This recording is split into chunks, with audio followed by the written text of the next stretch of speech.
Pour ce 35e numéro d'Histoire d'art, je te propose de découvrir un drôle d'autoportrait. Commençons comme d'habitude par présenter l'œuvre en nous appuyant sur les différents éléments d'information donnés par le cartel. Celui-ci nous indique que cette œuvre est une peinture réalisée par l'artiste Vincent van Gogh. Son titre est La chaise de Van Gogh. Elle date de 1888 et a été peinte avec de la peinture à l'huile sur une toile.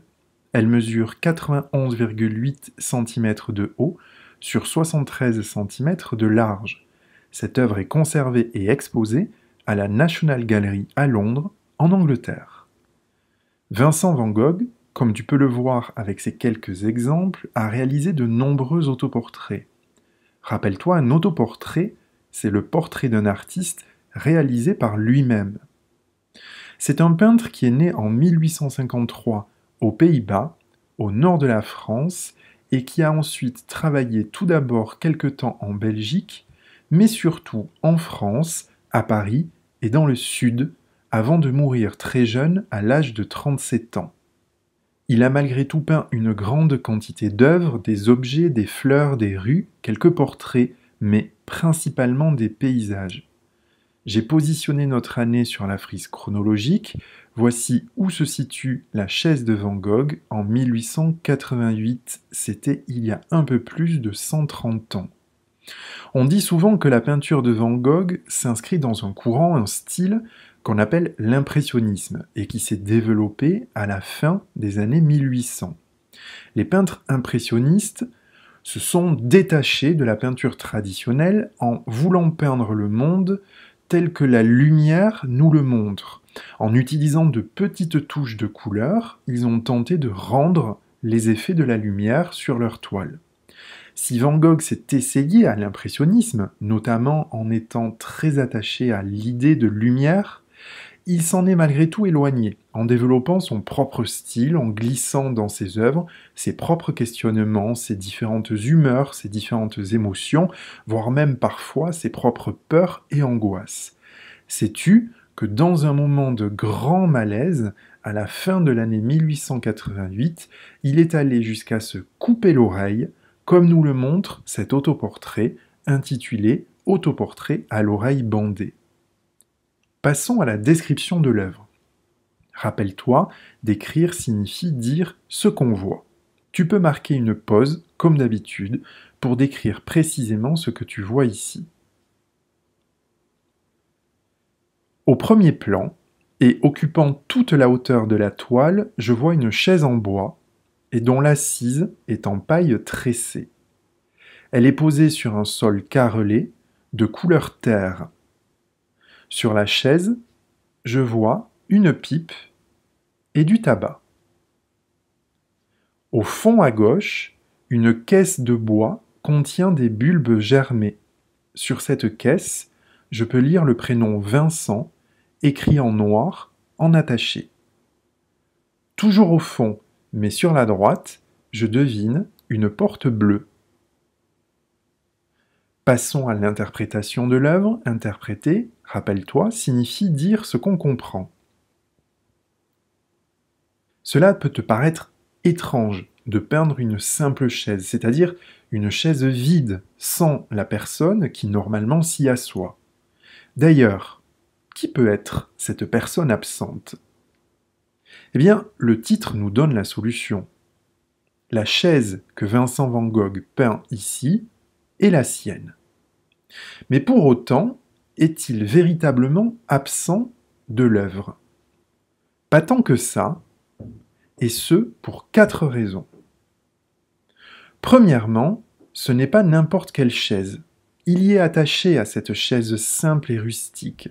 La preuve, on la retrouve dans sa chambre arlésienne lorsqu'il l'a peint la même année. Deuxièmement, il a peint une pipe sur la chaise, de manière à ce qu'on la voie nettement.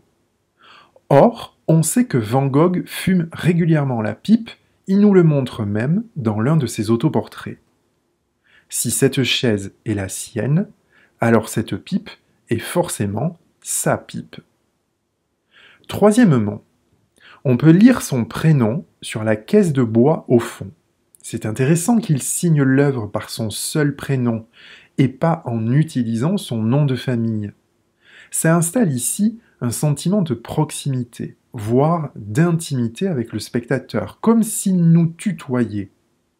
Le fait en plus d'écrire son prénom en attaché et pas en majuscule d'imprimerie renforce ce sentiment-là de proximité.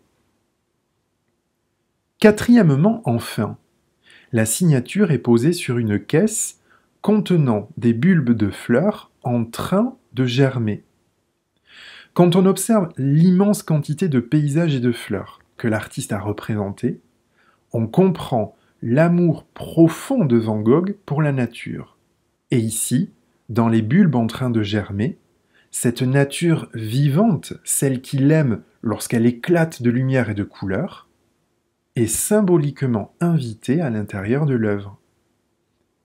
Pour toutes ces raisons alors, et même si son corps n'est pas visible dans l'œuvre, on peut dire que Van Gogh est quand même très présent ici. On peut certainement même dire que cette chaise devient une sorte d'autoportrait. Passons à la conclusion. Autrement dit, que peut-on penser de cette œuvre ? Nous avons avancé l'idée que cette chaise était une forme d'autoportrait, puisque Van Gogh parle et montre beaucoup de lui dans cette œuvre. Je vais te confirmer cette hypothèse en te racontant quelque chose. À ce moment de sa vie, Vincent van Gogh était ami avec un autre peintre, lui aussi très connu, Paul Gauguin. Voici un autoportrait de Paul Gauguin. Ce dernier a même rejoint Van Gogh à Arles pour vivre et travailler auprès de lui. L'amitié ne durera malheureusement pas longtemps, puisqu'ils se disputèrent et se séparèrent au bout de 2 mois seulement. Et c'est justement à ce moment, pendant ces 2 mois, que Van Gogh a peint sa chaise. Eh bien, figure-toi qu'il a peint également une autre chaise. La voici. Tu as lu le titre ? Cette fois, il s'agit de la chaise de Gauguin, ou plus précisément, du fauteuil de Gauguin. Si la chaise de Van Gogh était simple, rustique, montrée en plein jour, le fauteuil de Gauguin est bien plus élégant, finement sculpté, représenté la nuit avec des livres et des bougies. C'est une façon de parler de son ami comme étant quelqu'un de plus mystérieux que lui, de plus secret, utilisant des couleurs plus sombres dans ses toiles, telles que le rouge et le vert, à la différence du bleu et du jaune de Van Gogh. Vincent van Gogh a imaginé ces 2 œuvres comme faisant partie d'un seul ensemble, comme un double portrait, avec une chaise tournée vers la droite, l'autre vers la gauche, l'une vers l'autre. Malgré l'absence des corps, malgré l'absence des représentations des corps de Van Gogh et de Gauguin eux-mêmes, l'identité de chacun des 2 artistes est pourtant bien lisible. Et toi, si comme Van Gogh tu souhaitais te représenter avec des objets et des couleurs auxquels tu es très attaché, que choisirais-tu ? Allez, je te laisse réfléchir et je te dis à bientôt pour un autre numéro d'Histoire d'Art.